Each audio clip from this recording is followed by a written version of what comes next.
देखिए 15 नंबर सवाल पर ध्यान दीजिए। 15 नंबर सवाल में आपको बैलेंस शीट तो दिया हुआ है नहीं। जब बैलेंस शीट नहीं दिया रहता है तो रियलाइजेशन अकाउंट बनाते समय में आपको ये जानकारी रहना चाहिए कि आपके पास जो विविध संपत्तियां हैं वो कितना का है। और जब तक अगर ये पता नहीं रहेगा और हमारा लायबिलिटी कितना का है तब तक हम लोग को रियलाइजेशन अकाउंट बनाने में क्या होता है, दिक्कत होता है। तो सबसे पहले तो बैलेंस शीट होना चाहिए। अगर सवाल में बैलेंस शीट नहीं है तो आपको काम है कि सबसे पहले आप मेमोरेंडम बैलेंस शीट निकाल लीजिए। तो सवाल में है कि गणेश, विष्णु और महेश अपनी पूंजी के अनुपात में लाभ हानि बांटते हुए साझेदार हैं। 30 जून को उनकी पूंजी क्रमशः 6000, 4000, 2000 है। उस तिथि को फर्म का दायित्व जो है वो 6000 था। इसके अतिरिक्त महेश ने फर्म को 1200 का ऋण भी दिया है। 30 जून को उन्होंने साझेदारी का विघटन करने का निर्णय लिया। विघटन व्यय 1200 है और संपत्ति 28,800 में बिकी। तो ये जो 28,800 में बिकी संपत्ति, ये तो रियलाइजेशन वैल्यू है, रियलाइज्ड वैल्यू है। और 1200 विघटन व्यय वो वसूली का व्यय है। तो ये सब तो रियलाइजेशन अकाउंट में होता है।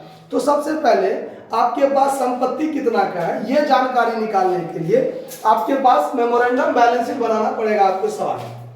तो सवाल के मुताबिक आपके सवाल में लायबिलिटी साइड में जाने वाला कौन सा आइटम है, पहले तो आप ये देख लीजिए। तो देखिए, तो लायबिलिटी साइड में जाने वाला होता है सबसे पहले कैपिटल। तो ये आपका मेमोरेंडम बैलेंस शीट का नमूना है।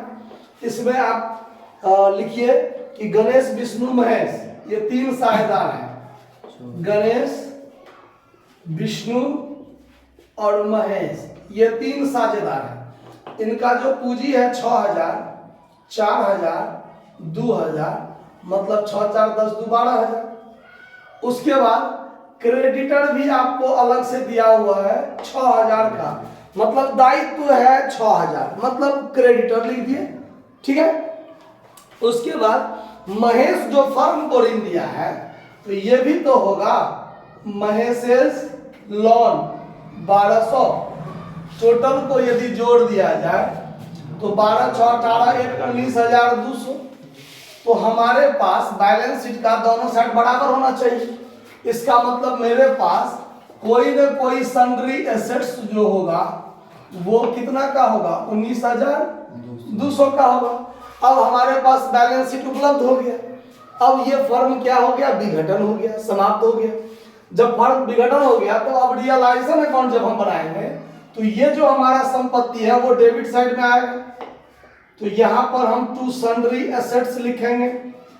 कौन संपत्ति कितना का है ये कोई स्पष्ट तो है नहीं, सीधे 19,200 का है।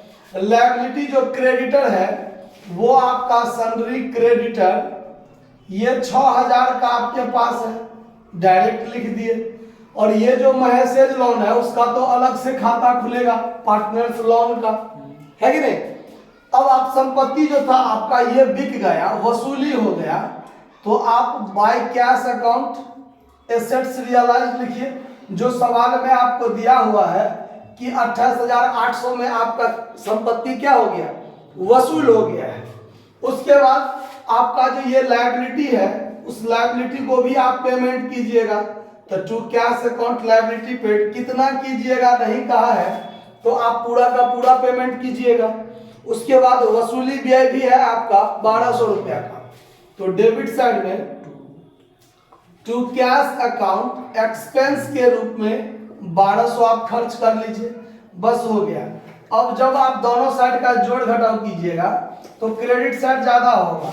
तो 34,800, यहाँ भी आप 34,800, इसमें से आप घटाइएगा 19 6 25, 25 से 26, 26,400 घटाइएगा 26,400, तो 8,400 शायद बचेगा। देखिए तो घटा के to all partners capital account, ये आपका प्रॉफिट हो गया।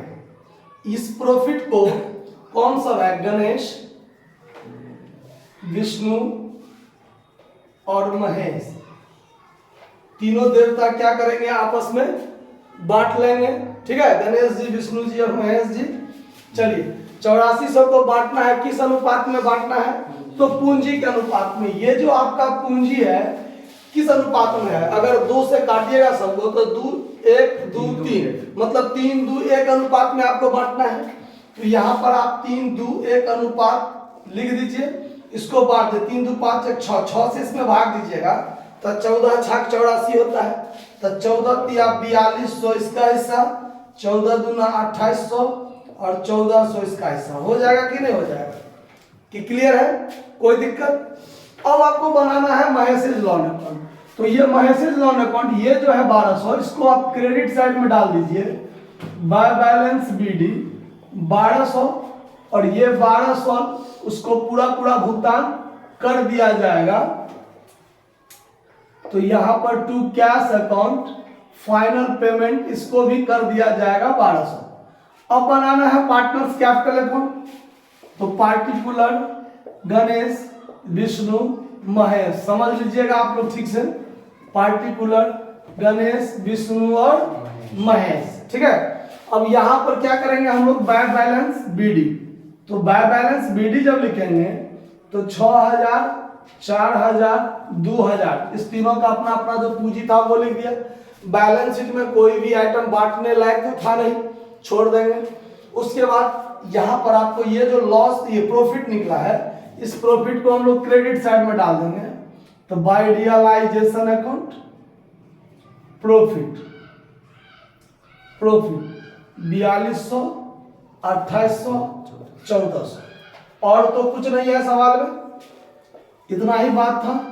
तो ये जोड़ के हो गया 10,200 6,800 3,400। तो यहाँ भी वही चीज 10,200 6,800 3,400 लिख देंगे। और यहाँ पर to cash account final payment, चूंकि व्यवसाय बंद हो गया, 10,200 6,800 3,400 तीनों साझेदार को पेमेंट कर दिया गया। अब बनेगा कैश अकाउंट। तो सवाल के मुताबिक हमारे पास टू बैलेंस बीडी नाम का तो कोई चीज था नहीं जो बैलेंस शीट में था, तो ये लिखने की कोई जरूरत नहीं। उसके बाद क्या होगा? ये रुपया वसूल हुआ, तो जो रुपया वसूल हुआ डेबिट साइड में to realisation account assets realised 28,800। और अब क्या होगा? तो ये दो कैश अकाउंट यहाँ है तो क्रेडिट साइड में लिखेंगे by realisation account liability paid के रूप में 6,000 का पेमेंट हुआ, बाय रियलाइजेशन अकाउंट एक्सपेंस के रूप में 1200 पेमेंट हुआ, और उसके बाद यहाँ महेशेज लोन के रूप में महेशेज लोन अकाउंट के रूप में 1200 का पेमेंट हुआ, और फिर ये फाइनल पेमेंट इसको हुआ।